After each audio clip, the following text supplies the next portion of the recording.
peace, quiet, a nice bed, and 8 hours of sleep. A simple life, that's all people really need. Cholani wished life could be that way, but with all the problems within the Empire and the rebellion the Dark Hound started, he hardly gets a moment for himself. If he's not traveling with Lady Jesugen and establishing relationships with different cities and people in power, he's fighting those who reject their rule. Not the most exciting work, but since Jesugen does most of the talking, he basically gets to act like a bodyguard, which is simple enough. As Cholani lay on his bed, he turned to see what time it was. 7 a.m. Time to get up. Make some noise guys, Microphone here, and welcome back to yet another DnD video. The last 3 videos I've been basically forced to make a spellcasting character, mainly by myself, but that's besides the point. Now we're gonna be throwing a wrench in the works. The only problem is that that wrench has the size and the shape of a giant battle axe. That's right, we're gonna be making a barbarian, which is definitely a change of face in regards to the last 3 videos, since we don't have to think about spells. If this is going to make martial classes more or less interesting, we'll have to see. So let's just get right into it.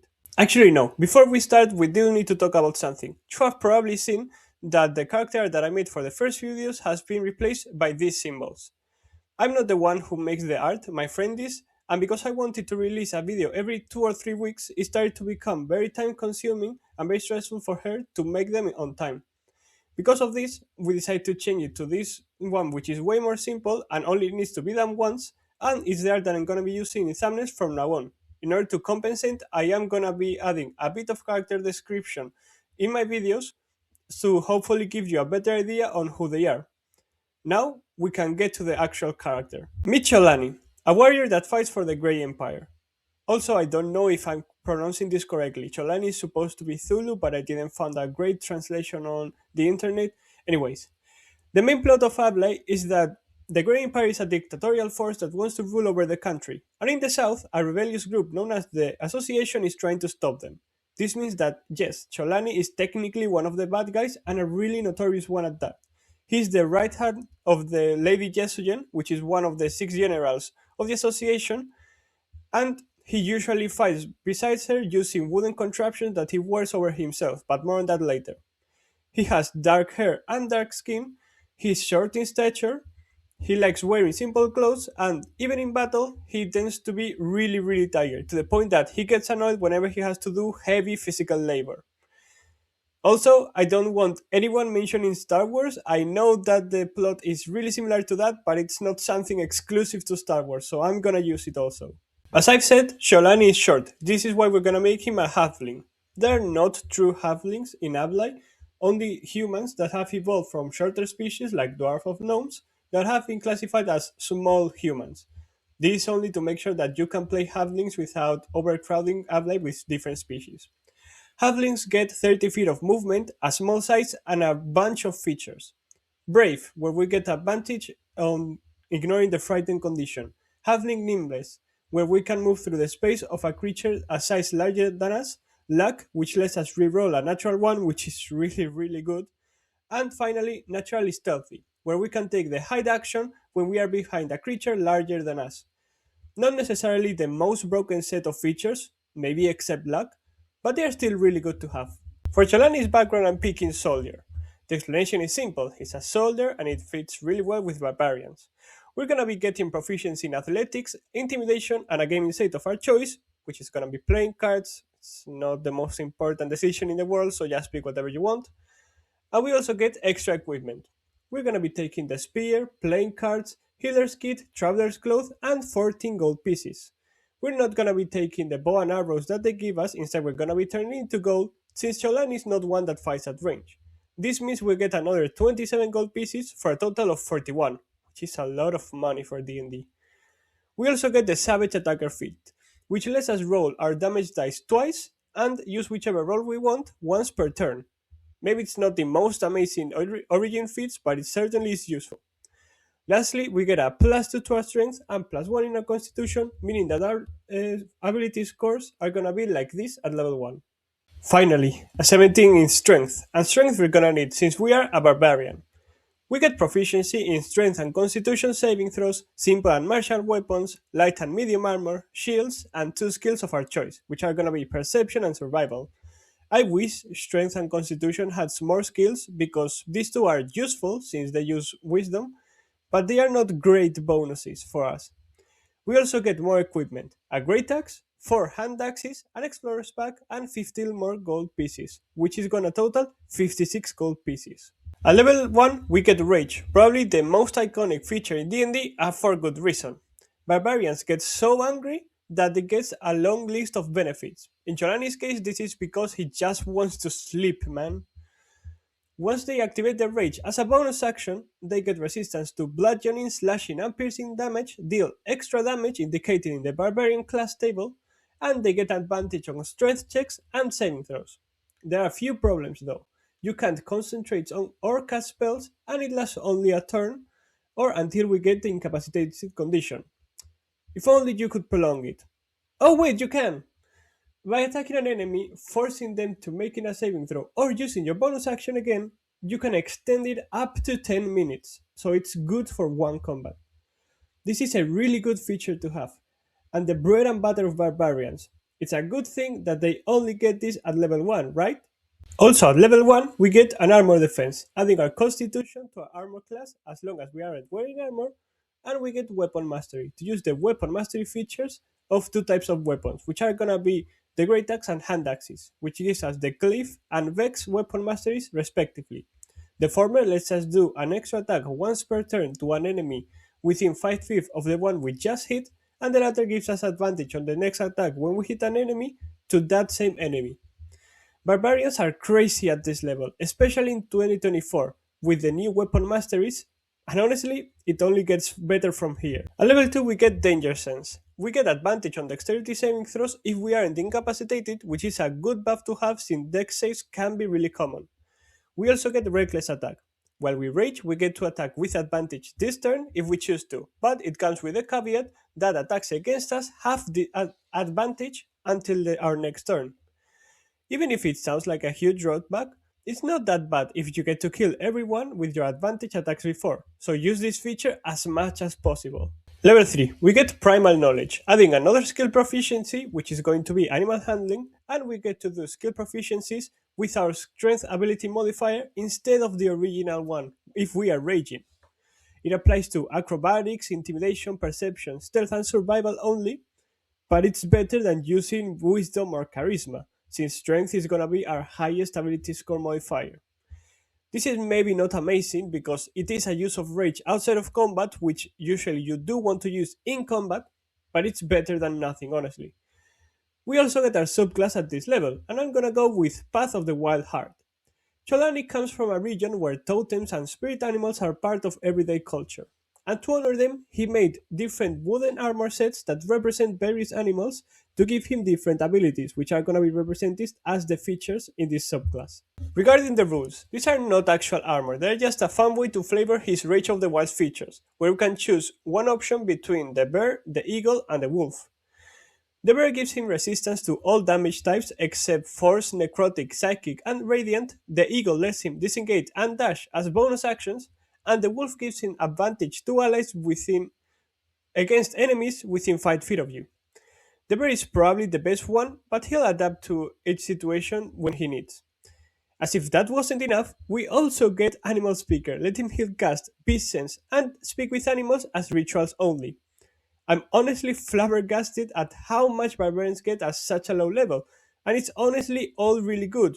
Sometimes a little bit situational, but when those situations arise, it can be really game changing. At level 4, we get another weapon mastery. Yes, we are gonna get a few extra ones as we level up. I'm gonna be picking the spear with the sub weapon mastery, since it's the other weapon we have. It gives disadvantage on attacks to enemies hit, but let's be honest, we're never gonna use this instead of our great axe, so it doesn't matter. We also get a new feature, which is going to be a new feat, and I'm gonna be keeping it simple with Great Weapon Master.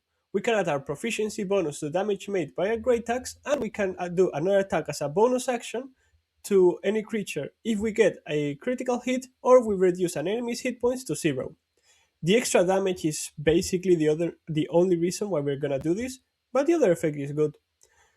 We also get to increase our strength to 18, meaning that we get a plus 4 to our attacks, which is starting to get really good. Level 5 is really simple.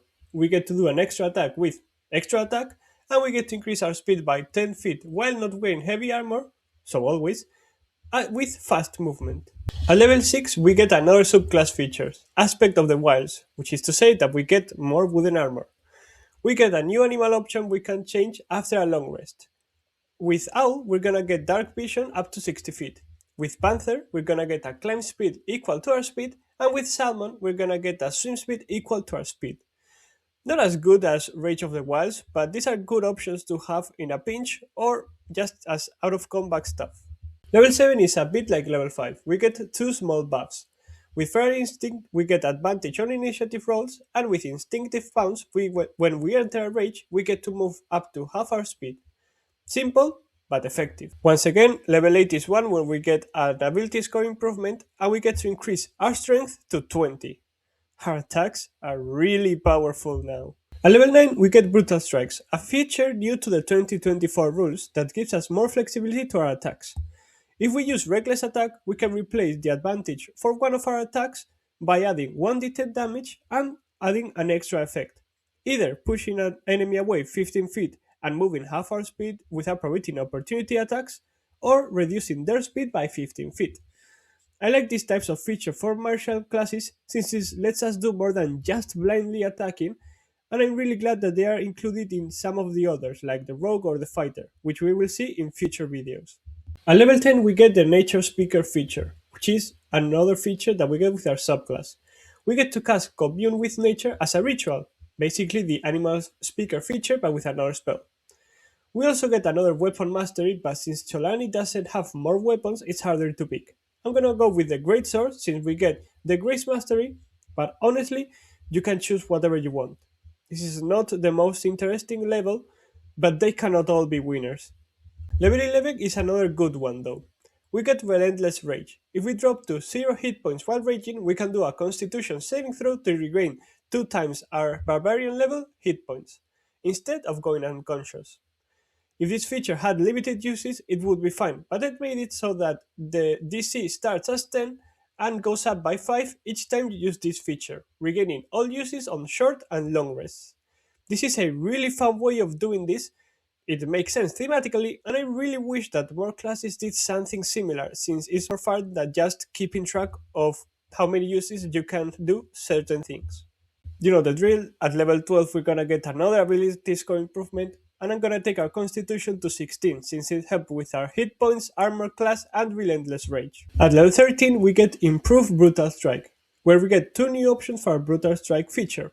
We get to impose disadvantage on attacks to that enemy and prevent them from making opportunity attacks, or the next attack made to that enemy gets a plus 5 bonus to the roll. Two good options, one geared toward defense and the other one toward offense, and as I've already said, I really like how they handle this feature. At level 14, we get our last subclass features, Power of the Wilds, where we get a new animal option when we rage, which obviously means that we're gonna get new armor sets. Well, with Falcon, we get a fly speed equal to our speed. With Lion, we get to impose disadvantage on enemies when attacking creatures other than us. And with Ram, we get to give the prone condition to a creature we hit with an attack. Once again, a good set of options, and while the Falcon might be the best one, since flying can be broken in DnD, the other two have really good uses as well. Level 15, we get Persistent Rage. Once per long rest, we get to regain all our uses of Rage when we roll initiative. Our rage lasts 10 minutes without us needing to extend it, and our rage ends only if we get the unconscious condition only. As if our rage wasn't good enough already. Level 16, another ability score improvement, we're improving our constitution to 18, since that's the best option, yeah sure, whatever. Level 17, improve brutal strike. It's weird that they didn't give it another name, that's what we got already. Anyways, it's a really good feature. We get to increase our damage for our brutal strike to 2d10, and we get to choose two different options of our brutal strikes list instead of only one. When making the 2024 players handbooks, there was someone that really liked barbarians and really wanted to make them the ultimate fighter and ultimate martial class. Was it you, Jeremy Crawford and Chris Perkins? At level 18 we get Indomitable Might. If the result of a strength saving throw or check is lower than a strength score, we can use the score instead. That means minimum 20 in those type of rolls. If we are raging, thanks to our primal knowledge feature, we get that use also in perception, in acrobatic, in intimidation, and the rest of the list. It's true that this is out of combat, but it's crazy good. I mean, getting 20 in some of these features can be life or death defining. If you're jumping in a volcano, at 20 on acrobatics or athletics is really good to have. At the very least, it's good that it's not gonna go over 20. I mean, the capstone for our abilities is 20, so strength is just gonna be at that level. I lied. At level 19, we get an epic boon. And I want to start by saying that I'm going to be increasing our strength score to 21, which works really well with Indomitable Might and with the boon that I'm gonna pick, the boon of Irresistible Offense. It's true that I already picked it for Orgon and I don't really like repeating this type of things, but this is a must for barbarians. Besides the strength increase, our attacks ignore resistance to bludgeoning, piercing, and slashing damage, and whenever we roll a natural 20, we get to increase the damage by our increased scores, meaning an extra 21 damage. Honestly, how did they read this and decide to print it anyways? It's crazy. You thought we were done? You thought 21 was the maximum? Oh dear viewer. At level 20 we get our capstone feature, Primal Champion. We increase our strength and constitution ability scores by 4, which puts them at 25 and 22 respectively. This is insane, especially our strength score since it goes perfectly well with our last two features, the Epic Boon and Indomitable Might. Honestly, no notes. It's really simple to understand and use, and it has a large impact, but it's one that you can really only appreciate in game. It's gonna be affecting your attacks. Some of the features we already talked before, your strength saves, your checks, it's honestly really good. Time for some conclusions. Barbarians are really strong. Like I've said, I really like martial classes, but I always tend to lean more towards fighters monks since I think that they are more fun to roleplay as. There is a huge stereotype of barbarians being strong and dumb, which is the core identity of their class. Maybe this is due to Grog's strong jaw, but I cannot prove that. I realized after making Cholani that this doesn't need to be this way. For example, he is a simple character rather than a dumb one. He just wants to finish his work quickly and gets irritated when he cannot sleep peacefully. He also has a fun way of expressing his rage in the form of animal and totem like armor. I didn't realize before making this video that I had very few ideas for barbarians and I really want to expand on those and make new videos because they are certainly fun to make and they are certainly strong as we have seen already. So I cannot wait for the next one. I also want to talk a little bit about the game design of the Barbarian because I really like how everything works together and how it feels like a cohesive class. Obviously, the Barbarian relies on Rage, but unlike Rangers, yes, I'm gonna be talking about Rangers, shut up. Unlike Rangers, it really works because all of the features that rely on it are really good. In some cases, they can be game breaking, honestly. This is something that I wish Rangers had done, and it's something that I want to do as a future video trying to fix Rangers. So make sure to subscribe if you want to see that. But honestly, even though the Barbarian has been a great video, I think we've put it on the spotlight too much. I think it's time to see the next class. The Bard, maybe? For now, let's make sure that we meet again. See you soon. Cholani looked over to a corner of his room, where he had left his wooden bear armor. It's a good way to remember home. It's been years since he last visited, but he knows he'll never forget them, as he carries their cordial over his shoulders in every battle. This one specifically his mom made for him, so he takes the time to repair it after every encounter. Still, he hopes that one day, when all of his battles are over, he can go back and rest as much as he wants. For now, he reluctantly got up from bed and went to beat his boss.